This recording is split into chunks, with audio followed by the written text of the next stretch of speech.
Welcome to the first episode of the TRG Agency podcast.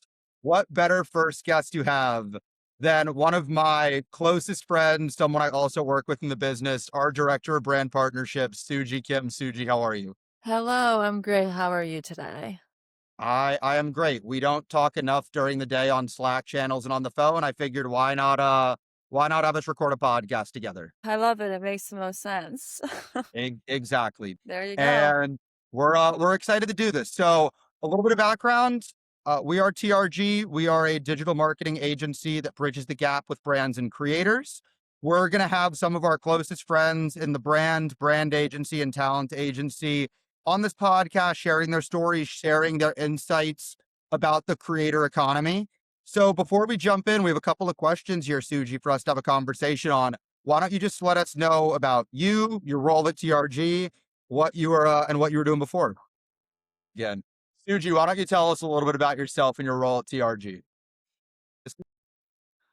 I'm Suji Kim, as Josh has mentioned. I am technically the director of brand partnerships at TRG, and I essentially make sure that everything, including our creators, inbound, outbound emails within their inbox, our brand deals, campaigns, and all of the creative jazz in between a typical brand campaign slash project goes smoothly. Um, and just making sure that uh, everyone is having a great time working hard. There we go. There we go. So yeah, we're so lucky to have you at TRG now. But let's go back in time a little bit. How did you get into this industry? So it's funny because my whole background comes from essentially fashion PR. I worked in fashion. I moved to LA when I was 19 to go to fashion school, worked at a ton of PR agencies within fashion, got into entertainment PR as well because I was interested in events. And back in the days, this was like 2016, 2015 when I first moved to LA, things were very different. It was very traditional bloggers and Instagram. We didn't have TikTok. It was just your very classic traditional publicist PR roles. And then got into influencer marketing like most people during COVID when lockdown was happening, quarantine was happening, aka the rise of TikTok. Obviously, I was a Viner. I loved Vine, but it didn't get much traction as much as TikTok, I feel like, when it comes to the audience. And as someone that was quarantining, I was doom scrolling and I was like, discovering these quote unquote TikTokers that are now taking over the majority of the influencer space. And I was like, there's something behind the whole TikTok world, these influencers. What can I want to learn more. So at first I was like, essentially, I think it's the same as PR. It's all the same, when it comes to like influencers, you pay them to post something, etc. So my first role within actual influencer marketing was I was working in-house for a brand called Venus and Fleur.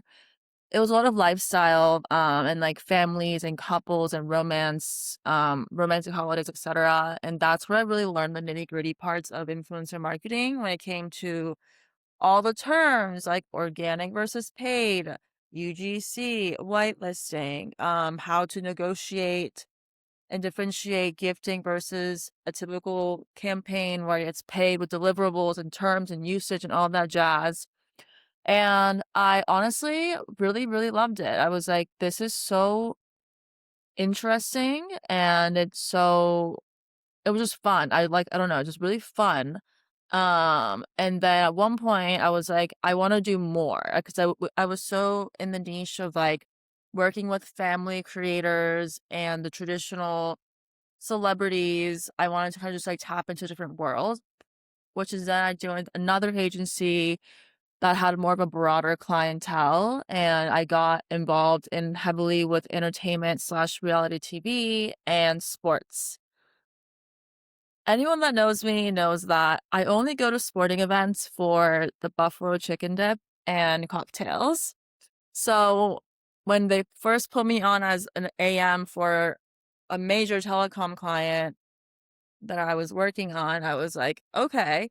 I'm gonna watch football and basketball now and learn. And who wouldn't go to a sporting event for the buffalo chicken dip and the cocktails? That Yeah, I that I mean, feel like that, the really makes a ton of sense there. So, obviously, you've been at a ton of different agencies. You've been in this industry now for a while. You've worked with a ton of different partners across talent and brands and different agencies. What do you find as an underrated skill that separates people that have success in this new influencer creator economy versus people that struggle a little bit to get their footing? so that's an interesting question, and I've always been a big believer in this, and anyone who I've had to train or work under me has heard me say this multiple times. I think it's honestly taste in just everything that we all work on, and not just solely focusing on things that look good, quote unquote, right? And when I say taste, it means, for example, just being able to know which creators make sense and why they make sense versus looking at just the numbers and the metrics. Obviously, metrics and data does matter, and a lot of brands do have requirements when it comes to sourcing and casting talent. But I think if you have taste, it helps you differentiate and know and thinking outside the box of like why this creator makes sense and being able to push that boundary a little bit, which I think is a reason why I have been, not to toot my own horn, but been really good at what I do and gotten told that from clients and old clients in my network in general, because I just understand the depth of each campaign, goals, the creative, the idea behind it. Because I love strategy, and for someone to not have taste in the industry and be able to differentiate and think outside the box, it's gonna be it's not gonna be harder, but it's just you just how do I say this nicely? It's just a very important skill that surprisingly enough, not a lot of people have, especially nowadays with ChatGPT and AI, where everything just sounds really robotic. But I use chat for my personal life, but when it comes to work, I don't love chat because it just looks so robotic. It's not humane. I mean, not human, obviously. Um, I Oh, amazing. Yeah, 100%. And we're very happy that you're not using chat all the time during work. and That's honestly, that's something our taste team to appreciates. me is you can't really teach tastes a lot of the times, which I've learned as well. I think it's built from one being chronically online, which again was the reason why I got into influencer marketing, what sparked my interest, because I was literally doom scrolling and avidly trying every trend on TikTok. And paying attention to comment sections, I think is really important and not just the metrics. I think my favorite thing about just any social media post or a viral post, whether it's on Facebook, TikTok, Instagram, etc., is a comment section because that's what creates traffic and a post to go viral. And people make some funny jokes. Sometimes a viral video can be so viral and good, but the comment section makes it 10 times better. And lastly, I think also knowing subcultures and not just trends. I don't know, there's so much culture in different places and things that the internet offers. I totally agree on taste. Makes a lot of sense. And something that in this industry that continues to pop up new verticals seemingly by the day, being tapped into what's going on and who the players are and what the new hot areas of the business is makes total sense and something that we talk a lot about and you've definitely informed me on once or twice. So I'm curious, part of the reason we're doing this podcast is to inform the audience that is not working in influencer marketing day in, day out, running campaigns, seeing these partnerships come to light. So, what is something about your job or sort of the creator economy as a whole that you feel like people would be surprised by that aren't living and breathing these agencies and the work they're doing every day? Obviously, there's a lot that we have to deal with and go through behind the scenes, but I think when it comes to like a brand deal or that people see a post and it's a sponsored ad or a paid partnership, I think people just think, oh, like, they just assume that if they're getting paid to do this, it's not legit. I don't trust it. It's all just full of shit. When in reality, of course, there's creators who just take the deal to make the buck, right? Everyone loves money. Brand deals happen, like whatever. But personally, for me, I have met and worked with so many creators who put so much thought and passion behind each campaign, and they refuse to work with a brand that they don't believe in or have personally used before. Um, and I think that's the beauty of it, right? Like one thing that I love and appreciate is at the end of the day, these creators and influencers, quote unquote, are also just humans and people just like us. They just have a spotlight.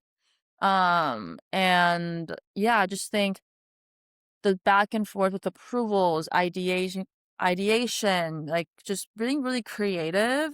And I can tell when someone really cares about something when it comes to like, hey, I know I'm getting paid for this, and I know it's just a paid ad for you guys, but I genuinely love the brand, and I really want to like send you. One time, this creator sent me like 7 different prompts for me to pick from, and all we asked for was like a 2 sentence, you know, outline of like, hey, like we need a written concept for approval, and he was like, I love this idea of a campaign. I want to send you like 7. So he sent me 7, and they were all like 3 paragraphs each with visuals and links. And I was like, oh my God, like, I love you. This is so beautiful to me. And because again, like, a job is a job, right? But I think it's really important to love what you do. It sounds so cliche. And just like anyone else with a 9 to 5 typical job, like these creators also, a lot of them love what they do and what they build in their audience. And all that to say, I think people will be really surprised with how much back and forth conversation wise goes between brands and creators and, all of the behind the scenes production team. Like, just there's just so much to it. And it's not just some, like, oh, let me pay you $10,000 for a 2-second video. Let's post it tomorrow. Like, it can be a weeks and weeks long process, sometimes months, months of prepping. It takes a whole village to get some of these, brand deals and campaigns across the board, and it takes a lot of smart and amazing people, including the creators. So that's what I think is it's storytelling essentially, you know? Beautiful. No, you're totally right. And again, part of the reason we're doing this podcast is to spotlight all of those people that play all of those roles in all of those different areas. Because this industry has really changed over the 10 years that you and I have been in it. And there's people popping up and companies popping up that are able to service all these different parts of the business in all these really cool ways. So because of that, and because you and I have known each other and both been in this business for a while, we both had our fair share of super fun campaigns that we've done together and we've done separately. So is there a specific campaign you remember?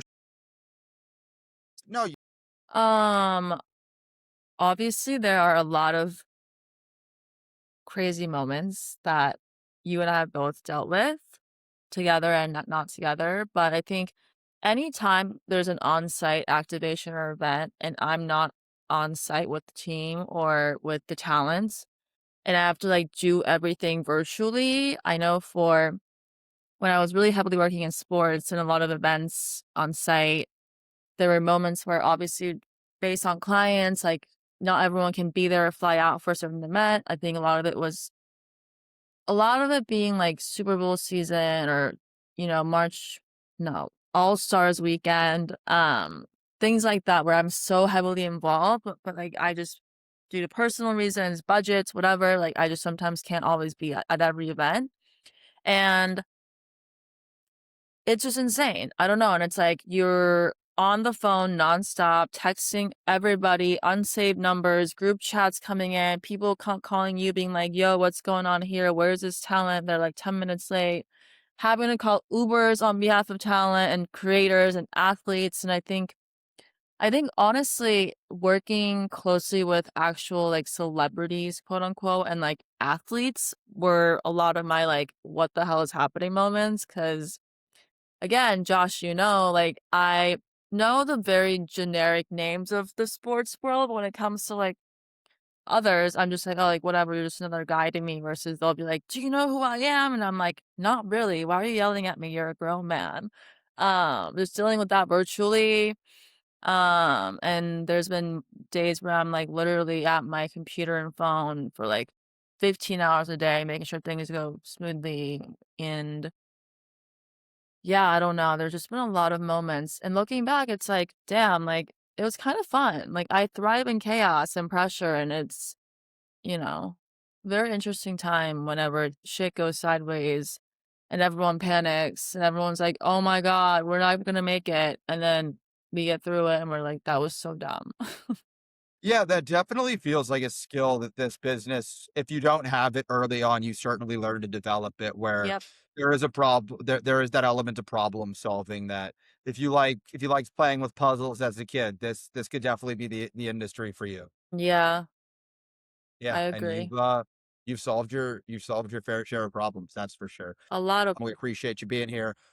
Big picture, who or what has shaped your thinking about partnerships? Was there a mentor? Was there a partnership you saw growing up that you resonated with? Where do you think your philosophy sort of originated from around this business and the way the partnerships come together? I honestly think just from my experience, right? I, have always been interested in media and press, which is why I got into PR. I have had internships and worked since I was 18 in the industry, like right when I moved to LA. And to your point earlier, I've worked for several agencies, several in-house. Like I just have met and how should I say this? I think working both agency side and in-house has really shaped my, perspective on partnerships in general.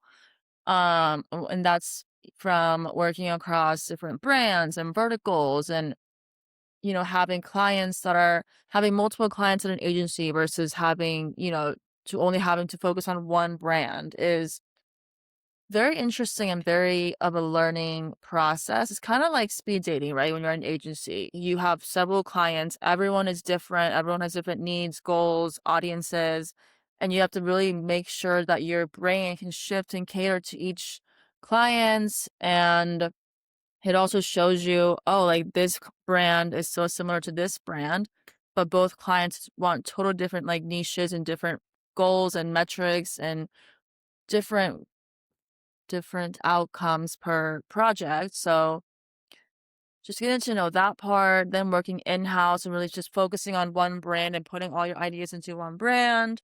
But it just really varies. I think, you know, I love that I'm so blessed to be able to have, so many connections and networks throughout my career in this industry that I still talk to this day. But I think it's a lot just with my experience and like you always make jokes about to me, like I understand how agencies work and how clients work. And I think that's why my brain sometimes becomes that librarian of like when it comes to creativity stuff and like thinking outside the box. I'm like, I've worked with so many different clients, whether it's from fashion to entertainment to spirits to whatever, that I just am able to like pinpoint stuff, and kind of expect and predict what people want.